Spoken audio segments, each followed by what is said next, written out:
দহি বটিবলৈ মই এখন নুনী পাটৰ চাদৰ লৈছো আৰু লগতে মই সুইচ পাটৰ সূতা লৈছো আৰু চাদৰখনত গুণা বৈ দিয়া বাবে মই ইয়াত অলপমান গুণা সূতা ব্যৱহাৰ কৰিছো সুইচ পাটৰ সলনি আপোনালোকে এমব্ৰয়ডাৰী গুলি আৰু সূতাৰ দোকানত পায় বৰ্ণালী পাট খুব ধুনীয়া সিল্ক হয় দহি বটিব পাৰে খুব ধুনীয়া শাইনিং আহে তো হেতু সূতা আপোনালোকে ইউজ কৰিব পাৰে নুনী পাটৰ চাদৰখন বহুত মানে ঠৰঙা হয় সূতাবোৰ খুব ঠৰঙা নুনী পাটবোৰ হেতু কাৰণে মই ইয়াত অকমান পানী হাতত লগাই পানী হাতত লগাই বলে প্ৰথমে সূতাখিনি এনেকে দুভাগ কৰি ল'ব দুভাগ অলপ সূতা লৈ এনেকে দুভাগ কৰি ল'ব দুভাগ কৰি লৈ সূতাখিনি দুয়োখিনি সূতা একেলগে ধৰি এফালে আপোনালোকে পকাই দিব ঠিক এনে ধৰণে এফালে পকাব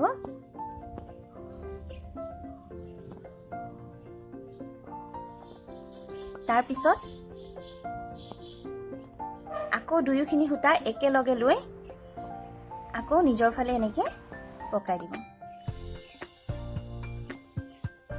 ইয়া আপোনালোকৰ এডাল এতে দহি এডাল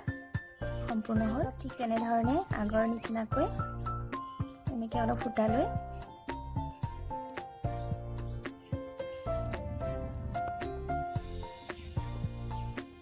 এনেকে দুভাগ কৰি ল'ব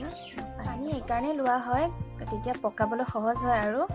দহিটো অলপমান টাইট কৰিবলৈ সুবিধা হয় সূতাৰ কাপোৰ বা মাছ সাইজৰ যদি কাপোৰ হয় তেতিয়া পানী নোহোৱাকৈ আপুনি এনেকে দহি বটিব পাৰে কিন্তু পানীকণ ললে ভাল আৰু আকৌ নিজৰ ফালে এনেকে পকাই দিব একলগ কৰি তাৰ পিছত এই দুডাল দহি একে লগে লৈ এই ধৰণে এটা কাঠি মাৰি দিব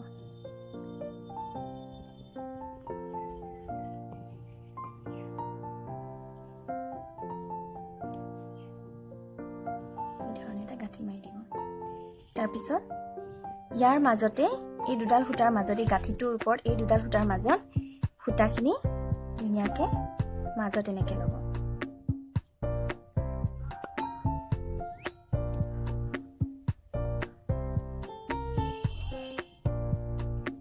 ইয়াত এটা গাঠিও মাৰিব পাৰে মই কিন্তু দুটা গাঠি মাৰো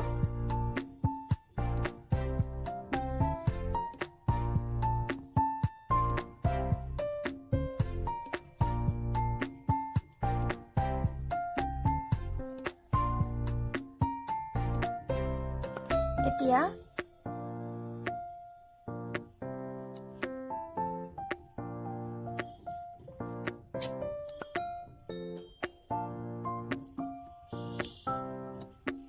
কিছুমানে এনেকৈ ৰাখি থৈ দিয়ে ধুনীয়াকৈ এনেকৈ ধৰি আকৌ সমানকৈ এনেকৈ গুল অলপ কাটি দিয়ে আৰু এনেকৈ ৰাখি থৈ দিয়ে কিন্তু মই এনেকৈ নাৰাখো বা দহিডাল যদি দীঘল হয় দহিখিনি যদি দীঘল হয় দুয়োখিনি দহি ধৰি লৈ পেলাই দহি দিয়ে এনেকৈ বান্ধি দিব পাৰি কিন্তু মই দহি দি বান্ধি নিদিওঁ মই আপোনাৰ বেজি সূতাৰ সহায়ত বান্ধি দিম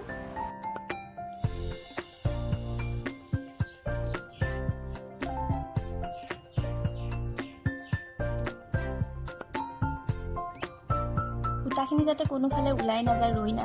নাযায় কোনোফালে বাহিৰত বেয়া দেখা কৰি ধুনীয়াকৈ এনেকৈ লৈ ল'ব তাৰ পিছত মই এই দুডাল কৰি লৈছিলোঁ সূতা ইয়াৰ মাজত এনেকৈ মই সোমাই দিম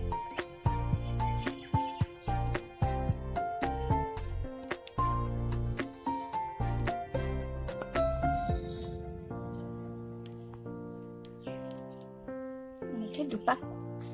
সূতাডাল দুপাক কৰি দিলোঁ তাৰ পিছত বেজিটো এনেদৰে সোমাই ইয়াত তিনিবাৰ পকাই দিলোঁ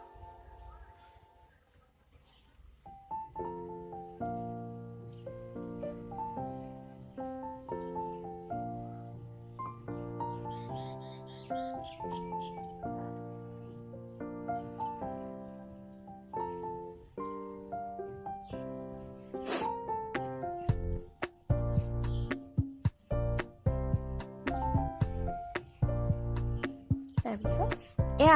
আৰু এবাৰ এনেকৈ ঘূৰাই দিব পাৰে আপোনালোকে, আৰু এবাৰ যদি টান নাই হোৱা বুলি ভাবে। কিন্তু মই এবাৰে কৰি পেলাই এনেকৈ মাজেদি বেজিটো উলিয়াই দিছোঁ।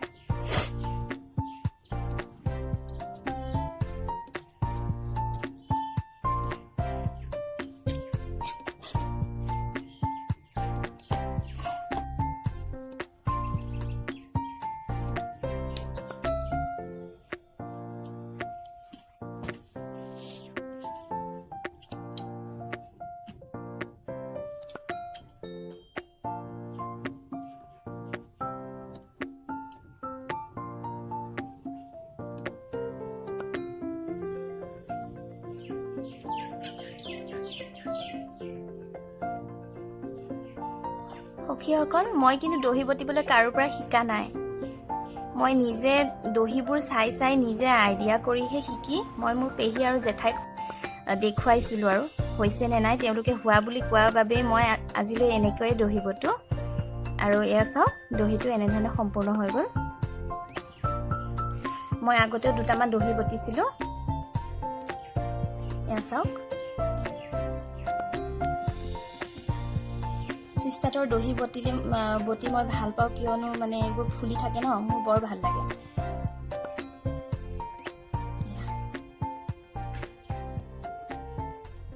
এইখন এখন পাটৰ চাদৰ, ইয়াতো মই চুইচ পাতেৰে দহি বটিছিলোঁ। চাওকচোন কেনে হৈছে।